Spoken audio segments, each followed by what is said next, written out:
I know this is a post-game video, but seriously, what do you want me to say? Mind you, this tone, this very somber tone, is after a win. And I don't know if I've ever felt so bad after a Heat win.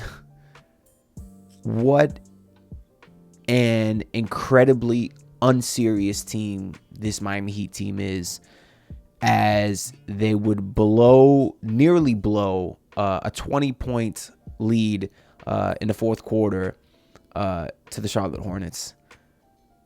I don't even know where to begin when talking about this game. I really, really don't. I should mention that the Heat won on the back of Khalil Ware, 98-94, because he was the only guy on this entire team, I guess, that can hit free throws. Because once again, that almost cost us the game, because he hit two big ones late to make it a 4-point game. And that was your final difference there, as the Miami Heat do win 98-94. But in the fourth quarter, in which the Heat got outscored by 13 points. And they got outscored by a hell of a lot more if you just want to count the last, second half of that fourth quarter. Just a ridiculous game, a ridiculous performance by so many people. And it's times like this where I truly feel embarrassed to be a Heat fan. I really do. I don't even know where to begin. We'll start with the first quarter. The Heat came out the gate, Duncan Robinson specifically, playing pretty hot. You have Jimmy Butler, your max player, your guy who wants a max extension. He took his first shot, I think, with 3 minutes to go in the first quarter. By the way, his first of 2 shots on the day. Both of them were 3-pointers. And I understand that he did exit in the third quarter with some back problems. It looked like he tweaked his back a little bit. We'll have to see what happened there. That's why he didn't check back in the fourth quarter when things got close. But he played basically 3 quarters and took 2 shots, both 3, 0 free throw attempts. And we'll get into Jimmy Butler a little bit later then, I guess. But at the time, obviously, I wasn't too mad because, it was a little bit annoying that he went back to literally not caring at all, not even for a sliver of care in his body was present with Jimmy Butler today. But I didn't care too much because the Heat were up big. Duncan Robinson started playing really well, hitting some shots. Really, the whole Heat team, they were making it rain from 3 in that third quarter. Looked like they might put things away. Came into the fourth quarter playing pretty well also. And then they forgot quite literally how to play basketball. They forgot how to dribble.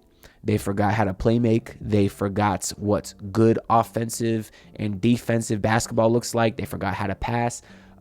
They forgot that you're not supposed to give the ball to the other team.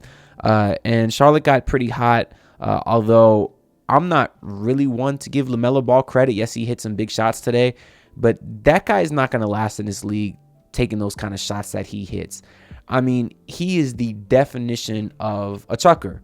You're going to have a lot of people look at LaMelo Ball today and say, hey, 32, 10, and 7. Yeah, he shot 31%, 7 of 20 from 3. Both of those are probably well above his average because he's a wildly inefficient shooter. And quite frankly, all I can think when I watch him play is how much he'd frustrate me if I was a Hornets fan. Obviously, this is not a Hornets video, so I don't want to harp on that point too much. But his shot selection is wild. Like, he's not Damian Lillard, but he thinks he is. And even then, Dame was mostly taking set deep threes, with his feet set. LaMelo Ball is just playing street ball out there, and every time he throws up one of those wild shots, I'm saying, thank you. It's essentially just a turnover.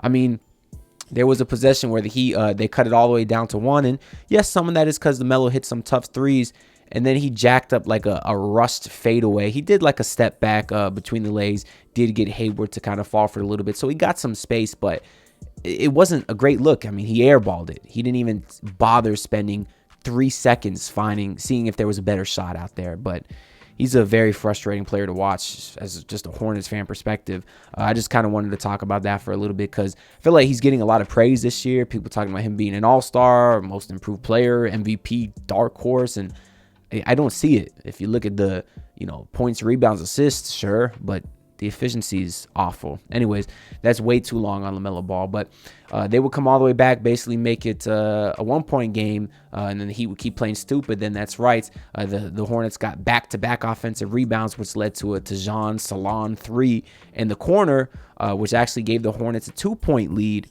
And then Tyler Herro came right back and nailed a very nice 3, crossed over at the top of the key. I thought that was one of Tyler Herro's better shot selections in that fourth quarter because he was a frustrating watch today. He really was in that fourth quarter. We'll get into him a little bit later too. Let's finish out this kind of game summary.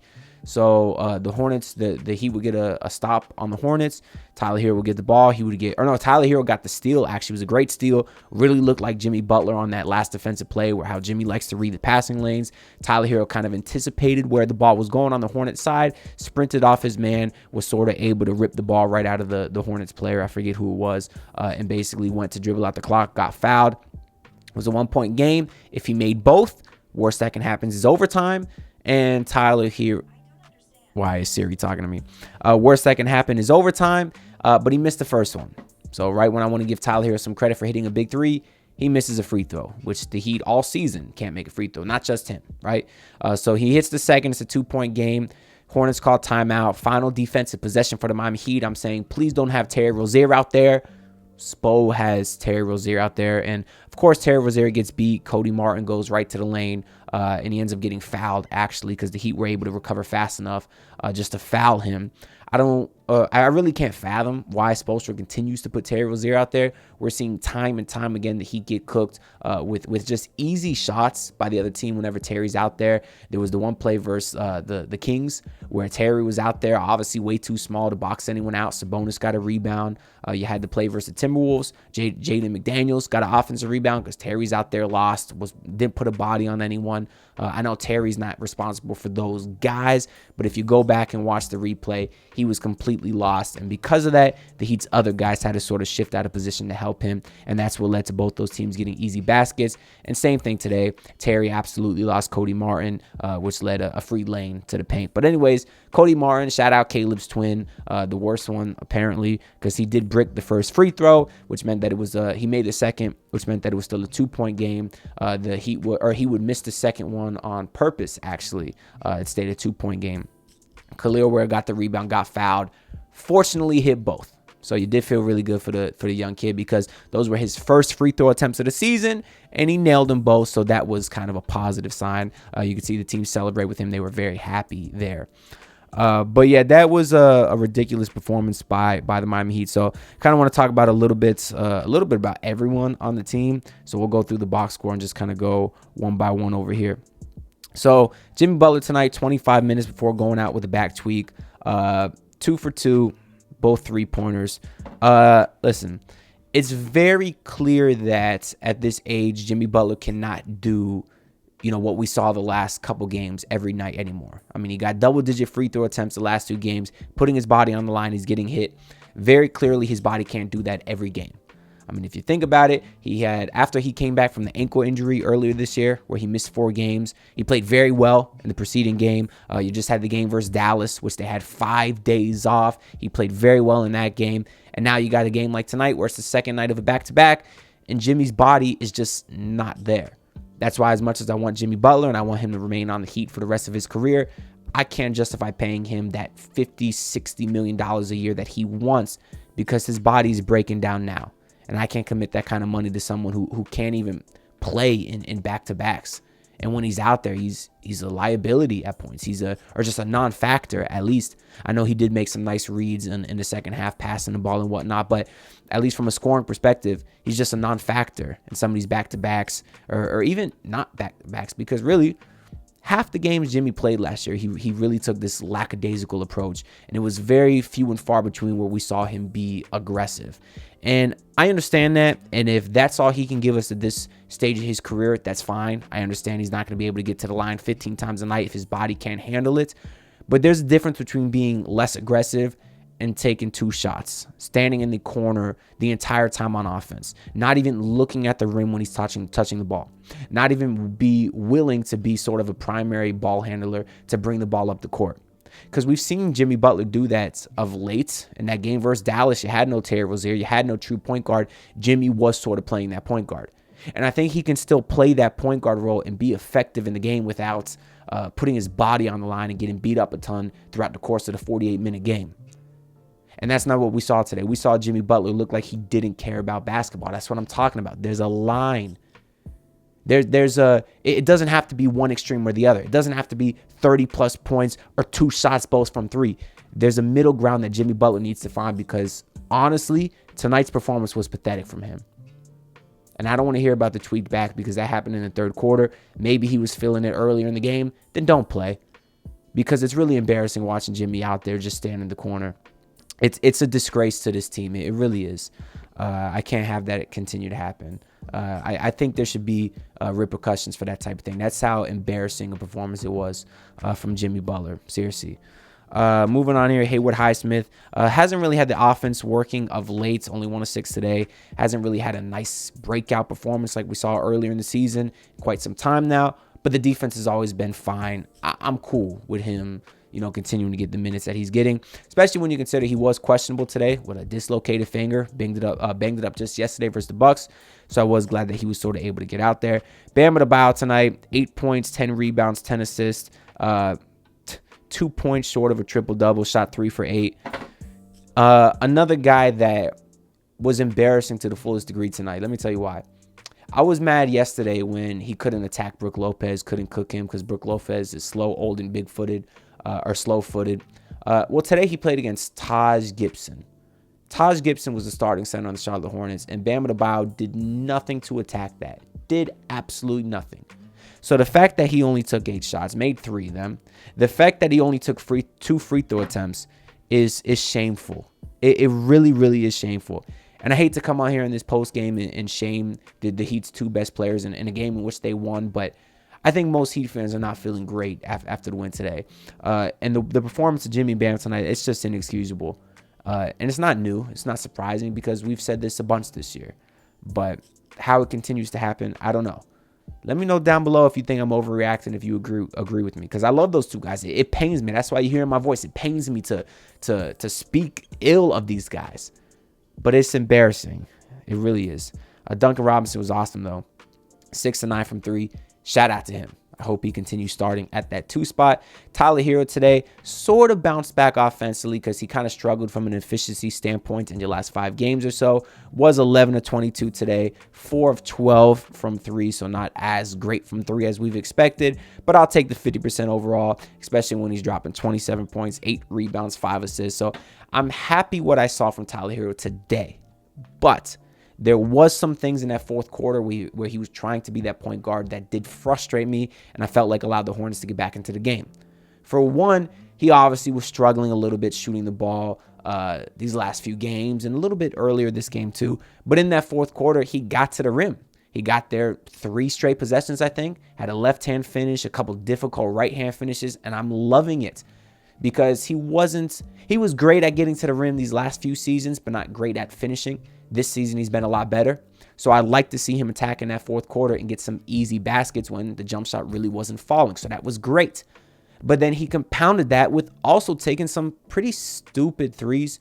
We saw him last game shoot like a fadeaway on Brook Lopez that got blocked. We saw him versus Dallas try to shoot a contested midi on PJ Washington that got blocked. Today versus the Hornets, he jacked up a couple terrible fadeaways that just was awful execution, no ball movement, very early in the shot clock. So he's still taking a little bit of these very difficult shots that I think he needs to eliminate from his game. Because the one big 3 that he did hit today, he got the ball at the top of the key, had used the screen, kind of rejected the screen with a nice crossover and got a great look from basically right at the top of the arc on that 3-point line. That's a great shot. I know Tyler wants to attack. I know he wants to be aggressive and play that hero ball, pun intended. And I respect him for that. I respect his confidence. But I think he needs to eliminate some of those really, really bad shots because they're a little too much for my liking, especially when he is so creative at passing the ball if nothing's there, getting to the rim, finding space. And just I want to let Tyler know that if he doesn't have the shot, just don't force it. because a couple times we saw him try to force it, even driving when it wasn't there. The defense was collapsing on him, but he was still trying to drive it into the paint into 3 people. Had one where he kicked the ball off his foot into the crowd. Had another one where he just fell on the ground because there was 3 people surrounding him. I'd like to see him sort of work on some of that stuff, clean it up a little bit. But other than that, they would not have won this game without him today. Terry Rozier had 7 points, all of them in the fourth quarter, but he was really awful outside of that. I mean, 2 for 7 from the field overall. He wasn't great at all, and obviously defensively, not great either. What else we got? Khalil Ware played 12 minutes, got you 4 points. Had a couple nice breakups early in the game. I did like to see that he checked in that first quarter, so he's starting to get some more real minutes. And while he wasn't super impressive today, he was fine, and I am excited to continue to see his continuing growth. Pelle Larsson today, after playing like 30 minutes the last few nights, only got you 14 minutes tonight, 6 points, and Jaime Jaquez, ultra disappointing for him. 11 points, but 3 of 10. He looked like he lost his touch completely. Can't finish at the rim, missed bunny after bunny after bunny, had one layup that hit the bottom of the rim, had a travel earlier in the game where he just like jumped, didn't know what he was doing with his footwork, which is, that's not like him at all. Double dribbled on that player, travel, whatever you want to call it. Had another one where he was like driving in and he got his stuff swatted by Brandon Miller just because he lost his footwork. He looks like he's a mess right now. He really does. I hope he cleans it up because I love Jaime Jaquez too. Could just be a sophomore slump, but like I said last video, he's got a ton of time to correct that before the end of the season. And then Alec Burks tonight, only 6 minutes. So I don't know why Pelle and Burks have been playing so well. Now Terry Rozier comes back, who's been playing terrible, and he gets 25 minutes. It was a minus 14 in those minutes, mind you. So I don't know. Both Pelle Larsson and Alec Burks were plus in their minutes, but Terry Rozier gets 25 minutes minus 14. Make it make sense. I don't know. What an awful trade in hindsight that was for the Heat.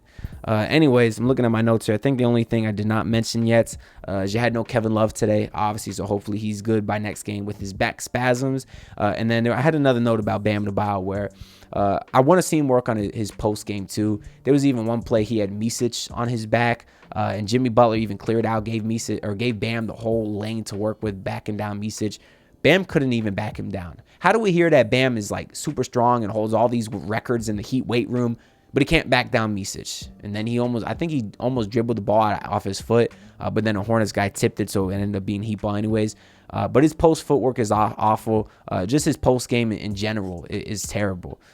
Maybe that's why he shot 3 for 8 today. But hey, when you're being guarded by a guy like Taj Gibson, you should be able to blow past him every time because he can't stay with you. I guess Bam Adebayo don't know that. I'm very frustrated. But that being said, the Heat's next game I think is on Friday versus the Toronto Raptors.